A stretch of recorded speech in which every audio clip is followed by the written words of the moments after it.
This happened about 13 years ago when I was a sophomore in college, attending a liberal arts school in Suffolk County, New York. Within the first month or two of freshman year, I'd found myself in a very tight-knit group of fellow theater geeks. 6 guys, myself included, and 1 girl. And they all loved horror movies and ghost stories. I had found my crew.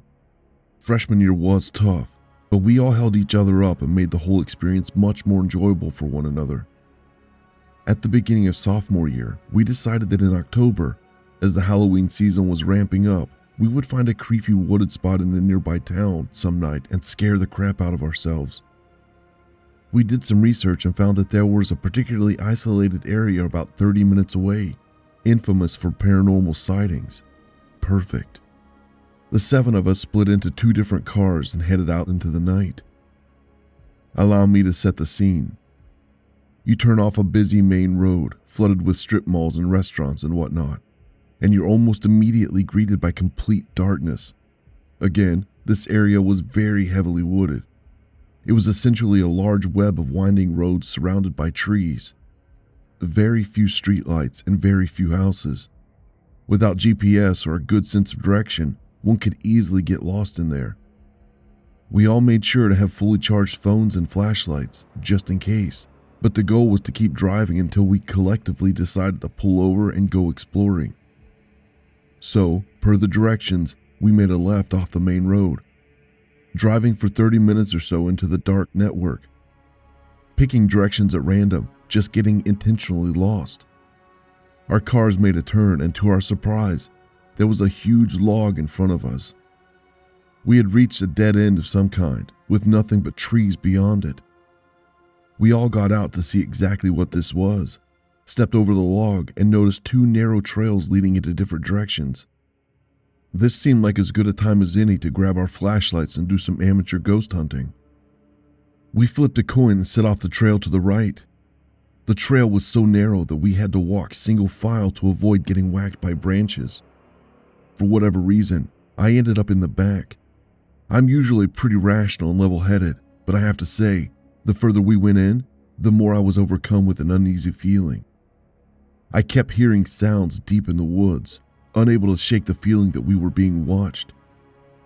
But I seemed to be the only one that heard these things, so I shrugged it off as my imagination. And in any case, the whole point of us being there was to get scared. Not to mention the fact that we were 7 able-bodied college students. What would we come across that could take us down? We headed down this trail for about 20 minutes, and just when I thought it would never end, we came to a massive clearing. And I mean massive. It was a large, open field of unkempt grass, comparable in scope to a golf course, but not nearly as well manicured. Trees surrounded the entire field, which was so large we could not see the end from where we were standing. I was thrilled to get out of that narrow trail, but I don't think any of us were expecting to find an area so vast. One of us looked to the right and said, "Hey, check that out." We all turned and there was an old dilapidated house several hundred yards away. The house was completely dark, with no cars or signs of anyone actually living there. We walked over and shined our flashlights at it, and sure enough, the windows and doors were all boarded up. I managed to peer in between the boards of one of the windows, and what I could see was an old white couch covered in plastic, but an otherwise empty room. Whoever used to live here, they were long gone. Because there was no way in, and because we all felt sufficiently creeped out by the house anyway, we decided to walk closer to the trail we had come in from, have a seat in the field, and figure out where to go next. We walked towards the narrow trail, but before we could sit, my friend Mark stopped what he was doing. His expression dropped and he pointed. We all turned, and on a very far left side of the field, directly across from where we had come in, we could see someone tall, lanky, and pale dancing among the trees. And by dancing, I mean it was skipping around, grabbing a tree, swinging around it, and then doing the same to another tree. Basically, a do-si-do. The moon was so bright and the woods so dark, it actually took us a second for us to really understand what we were looking at. Jay, the 6'4" skeptic of the group, wasn't seeing it. I leaned into him, pointed in that direction, and said, "Jay, look where I'm pointing. Don't you see that?" He squinted a bit, and the second he saw it, he gasped with everything he had, clutched my arm and whispered, "What the fuck is that?" What happened next sent shockwaves through all of us.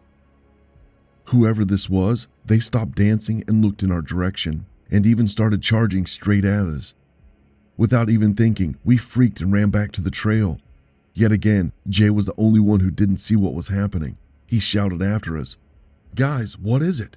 Where are you going?" After about 15 seconds of running like hell, I heard Jay scream, "Holy shit!" I looked back and saw his flashlight following the rest of us into the trail. While the walk into the woods took about 20 minutes, we made it back to our 2 cars, hopped in, and we were peeling away and closer to 5. Once we were a safe distance away, we pulled over, got out, and checked in with each other about what just happened. My heart was pounding, and I know everyone else was feeling the same way. Nearly 15 years later, we are all still friends, living in different states, yet keeping in touch through marriages, divorces, children, etc. But occasionally, out of the blue, one of us will send a group text to the others with something to the effect of, "The woods. That really happened?" It most certainly did. The experience is always in the back of my mind, and I'm pretty sure it will always be. Here's the thing that still resonates with me about that night. Whoever that was, they were dancing maniacally in the woods at 1 a.m, and then ran directly for a group of young adults, not at all fazed by the fact that they were severely outnumbered. Did he know we were there from the second we parked? Was he the sound I kept hearing when we walked the trail? Whatever the case may be, when he came for us that night, you can be sure none of us wanted to stick around and see what he was truly capable of.